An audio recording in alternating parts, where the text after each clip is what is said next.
और बहुत बड़ी खबर आपको बता दें, माइक्रोसॉफ्ट के सर्वर में खराबी आने से दुनिया भर में रेलवे, एयरलाइन, बैंकिंग समेत तमाम सेक्टर्स जो है वहां पर सेवाएं ठप पड़ गई हैं। सर्वर ठप होने से ऑस्ट्रेलिया, अमेरिका, ब्रिटेन, स्पेन समेत कई देशों में हड़कंप मच गया है। कई देशों में न्यूज चैनल्स ऑफ एयर हो गए हैं। कई अमेरिकी राज्यों में 9/11 सेवाएं बाधित होने की खबरें सामने आ रही हैं। तो जिस तरीके से यहाँ पर माइक्रोसॉफ्ट का सर्वर जो है वो डाउन हो गया है, उसके बाद से मानो यहाँ पर पूरी दुनिया ऑफलाइन हो गई है।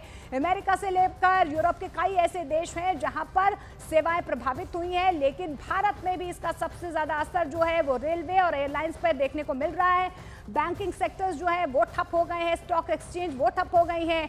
ऐसे में लगातार जो है आईटी मंत्रालय की तरफ से ये भी कहा जा रहा है कि वो लगातार अब जो है माइक्रोसॉफ्ट के संपर्क में है। उन्हें पता चल गया है कि आखिर सर्वर डाउन क्यों हुआ है। जसप्रीत लगातार हमारे सहयोगी जो है वो न्यूज रूम से हमारे साथ बनी हुई है। जसप्रीत, फिलहाल कहां पर इसका सबसे ज्यादा असर देखने को मिल रहा है और अभी फिलहाल आप क्या ताजा अपडेट देंगी इस सर्वर के बारे में? बिल्कुल मोनिका, मैं सबसे पहले अपने दर्शकों को बताऊं कि स्थिति में सुधार हुआ है, क्योंकि जो ये वर्ल्ड मैप हम आपको दिखा रहे हैं जहां पर ये रेड डॉट है ये कम हुआ है।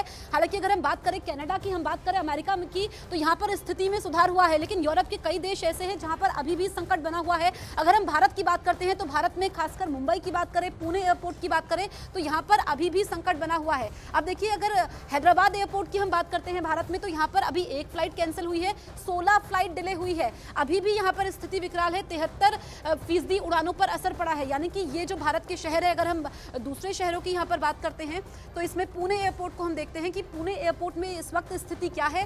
तो ये थोड़ा समय लग रहा है, लेकिन दूसरी तरफ अगर हम आपको मैप दिखाते हैं तो यहाँ पर आप देखेंगे कि ऑस्ट्रेलिया में अब पीला हो गया। पीले डॉट का मतलब है कि स्थिति हल्की खराब है। इसके बाद ग्रीन एक लेवल है, यानी कि पीला सबसे नीचे, उसके बाद ये हरा और उसके बाद है लाल। चलिए, पुणे एयरपोर्ट का भी कुछ नहीं खुल रहा है, क्योंकि देखिए दिक्कत यह है कि मैप में भी अगर हम खोलने की कोशिश कर रहे हैं, सर्वर जो डाउन है इसका असर यहाँ पर भी मोनिका देखने को मिल रहा है। अब हम यूरोप के कुछ देशों की स्थिति को देखने की कोशिश करते हैं। ये अबरडीन इंटरनेशनल एयरपोर्ट है, यहाँ पर देखिए 4 फ्लाइट डिले हुई हैं और जो डिस्ट्रप्शन इंडेक्स होता है वो 1 से लेकर के 5 तक हम इसको मापते हैं, ये 5 है। स्थिति यहाँ पर गंभीर है। अब 78 मिनट तक कम से कम आपको इंतजार करना होगा। डिस्ट्रप्शन इंडेक्स 5 यानी कि काफी खराब स्थिति। तो उन इलाकों के बारे में मैं आपको मैप के जरिए बता रही हूँ जहाँ पर स्थिति अभी भी खराब है, काफी खराब है। डिस्ट्रप्शन इंडेक्स में 5 का मतलब स्थिति ठीक नहीं है। इसके अलावा अगर हम दूसरे एयरपोर्ट्स की बात करते हैं, अब ये देखिए, ये डिस्ट्रप्शन इंडेक्स यहाँ पर भी 5 है। ये पीसा गैलियो इंटरनेशनल एयरपोर्ट है, यानी कि दुनिया, क्योंकि यहाँ पर आप देखेंगे ये यूरोप है, यहाँ पर ये अमेरिका, इसके बाद यहाँ पे हम आ जाते हैं ये ऑस्ट्रेलिया, ये भारत है। अगर हम देखें भारत से सटा हुआ जो है ये कोलकाता एयरपोर्ट की स्थिति हम आपको बताते हैं कि एक फ्लाइट कैंसिल हुई है, 10 डिले हुई है।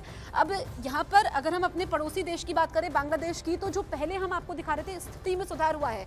हालांकि डिस्ट्रप्शन इंडेक्स अभी भी 4.3 बना हुआ है। ढाका में अगर हम देखें तो 10 फ्लाइट्स पर असर पड़ा है, एक फ्लाइट कैंसिल है और अभी कुछ समय और लगेगा, जो कि एक्सपर्ट्स बता रहे हैं। वक्त लगेगा, लेकिन यहाँ पर देखिए कि किस तरीके से यात्रियों की परेशानी जो है लगातार बढ़ती हुई नजर आ रही है। प्रियंका भी हमारी सहयोगी हमारे साथ जुड़ रही है। प्रियंका, फिलहाल एयरपोर्ट पर क्या स्थिति है? क्या अभी भी सर्वर जो है वो डाउन नजर आ रहा है और अभी भी जो है लोगों को दिक्कतें पेश हो रही हैं?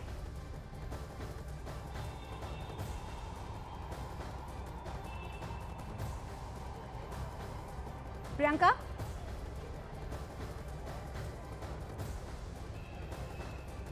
क्या प्रियंका आप तक मेरी आवाज पहुंच पा रही है?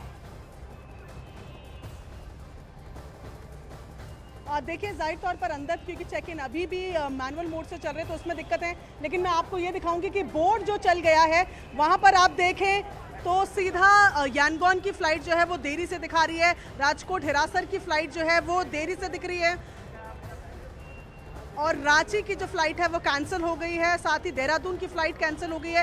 ये तमाम तस्वीरें आपको यहाँ पर दिखा रहे हैं जहाँ पर अब इंफॉर्मेशन आना शुरू हो गई है कि फ्लाइट्स जो है वो कैंसिल होती जा रही हैं। राजकोट की फ्लाइट डिलेड चल रही है और दूसरी तरफ अगर हम बात करें कोलकाता की फ्लाइट भी कोलकाता की फ्लाइट चल रही है। इसके साथ साथ देहरादून रांची की 2 फ्लाइट्स हैं जो लगातार कैंसिल यहाँ पर दिखाई जा रही हैं। अब फ्लाइट के लेट होने का और कैंसिल होने का जो सिलसिला है वो शुरू हो गया। इसके साथ ही अगर आपको बताएं कि जो सेल्फ चेक इन कियोस्क हैं जहां से आप बोर्डिंग पासेस खुद ले सकते थे वो भी बंद पड़े हैं और उनका इस्तेमाल नहीं हो रहा है।